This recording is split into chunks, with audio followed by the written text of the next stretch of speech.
एक ज्ञानी मॉन्क जंगल के एक वृक्ष के नीचे ध्यान किया करते थे। वे रोज एक लकड़हारे को लकड़ियां काटकर ले जाते हुए देखते। एक दिन उसने उस लकड़हारे को रोककर कहा, सुनो भाई, दिन भर लकड़ी काटते हो और उस लकड़ी को बेच के 2 वक्त की रोटी भी नहीं जुटा पाते। तुम जरा जंगल में थोड़ा आगे क्यों नहीं जाते? वहाँ आगे चंदन के वृक्ष का घना जंगल है। एक दिन काट कर ले जाओगे तो हफ्ते भर के खाने की व्यवस्था हो जाएगी। उस गरीब लकड़हारे को विश्वास ही नहीं हुआ, क्योंकि वह तो सोचता था कि जितना वह जंगल को जानता है उतना और कोई नहीं जानता। जंगल में लकड़ियां काटते काटते ही तो उसकी जिंदगी बीती है। यह साधु यहाँ इस वृक्ष के नीचे बैठा रहता है, इसको क्या खाक पता होगा जंगल के बारे में। मानने का मन तो नहीं हुआ, लेकिन फिर सोचा कि नुकसान ही क्या है, कौन जाने शायद वह सन्यासी ठीक कह रहा हो। फिर झूठ भी कहेगा क्यों, शांत आदमी मालूम पड़ता है, दयालु भी लगता है और इससे पहले कभी बोला भी नहीं है। एक बार प्रयोग करके देखने में क्या जाता है। साधु की बातों पर विश्वास करके वह लकड़हारा जंगल में आगे गया। जब वह वहां से लौटा तो साधु के चरणों में सिर रख दिया और कहा, मुझे क्षमा करना, मेरे मन में बहुत संदेह आया था, क्योंकि मैं सोचता था कि मुझसे ज्यादा इस जंगल के बारे में और कौन जानता है। मेरा बाप भी लकड़हारा था, उसका बाप भी लकड़हारा था। हम इसी जंगल में लकड़ियां काट काट कर अपना गुजारा कर रहे हैं। कभी ये सोचा ही नहीं कि इससे आगे भी शायद कुछ हो सकता है। मैं भी कैसा अभागा हूँ, काश पहले पता चल जाता तो आधी जिंदगी गरीबी में न गुजारनी पड़ती।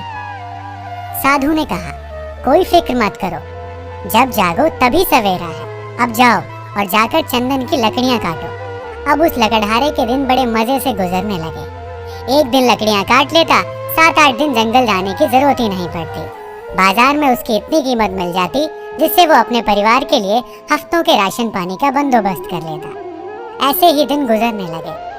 लकड़हारा हफ्ते में एक दिन जंगल जाता, चंदन की लकड़ियां काटता और जाकर उन्हें बाजार में बेच देता। एक दिन जब वो लकड़ियां काटने जा रहा था तो उस साधु ने उसे रोककर कहा, तुम जब से चंदन की लकड़ियां ही काट रहे हो, आगे नहीं गए? तुम्हारे मन में कभी ये सवाल नहीं आता कि इससे आगे भी कुछ हो सकता है? यह तो मेरे मन में सवाल ही नहीं आया कि चंदन के आगे भी कुछ हो सकता है, लकड़हारे ने कहा। साधु ने कहा, चंदन के आगे जरा जाओ तो वहाँ चांदी की खदान है। लकड़ियां काटना छोड़ो, एक दिन ले जाओगे 2-4 महीने के लिए हो जाएगा। अब तो वह साधु पर भरोसा करने लगा था। बिना कुछ सोचे समझे वह वहां से भागा। वहां जाकर उसने देखा तो वह हैरान रह गया। वहां तो सचमुच एक चांदी की खदान थी। वह खुशी से उछलने लगा। अब तो वह 4-5 महीने में एक बार आता, चांदी लेता और अगले 4-5 महीने आराम से रहता। ऐसे ही कुछ साल गुजर गए। एक दिन जब लकड़हारा चांदी लेने जंगल जा रहा था तो वो साधु उसे फिर से उसी पेड़ के नीचे मिला। उस साधु ने लकड़हारे से कहा, थोड़ा और आगे जाओ, वहाँ सोने की खदान है। जब वह लकड़हारा चांदी की खदानों से कुछ मील आगे गया तो देखा कि वहाँ सचमुच सोने की खदान थी। इतना सोना जो उसकी पूरी जिंदगी बदल सकता था। सोने की खदान का पता चल जाने के बाद अब लकड़हारा एक बार सोना ले जाता और साल भर तक जंगल ही नहीं आता। उसकी जिंदगी बड़े आराम से गुजर रही थी। ऐसे ही कुछ साल गुजर गए। सालों बाद जब एक दिन वह लकड़हारा जंगल में सोने की खदान की तरफ जा रहा था तो उसे फिर वह मॉन्क मिला, जो कि एक पेड़ के नीचे बैठकर ध्यान कर रहा था। जब उस मॉन्क ने लकड़हारे को सोने की खान की ओर जाते हुए देखा तो बोला, तुम कभी जागोगे कि नहीं, या मुझे ही हर बार तुम्हें जगाना पड़ेगा? तुम्हें खुद अपनी तरफ से सवाल नहीं उठता? मन में जिज्ञासा नहीं उठती कि आगे जाकर देखें कि क्या है? लकड़हारे ने कहा, मैं भी मंद बुद्धि, मुझे ये सवाल ही नहीं आया।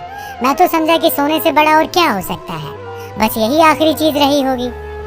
फिर साधु ने कहा, अरे भोले इंसान, सोने की खानों से आगे जा, वहाँ तुझे हीरे की खदान मिलेगी। जब वो वहाँ जाकर देखता है तो उसे अपनी आंखों पर भरोसा ही नहीं होता।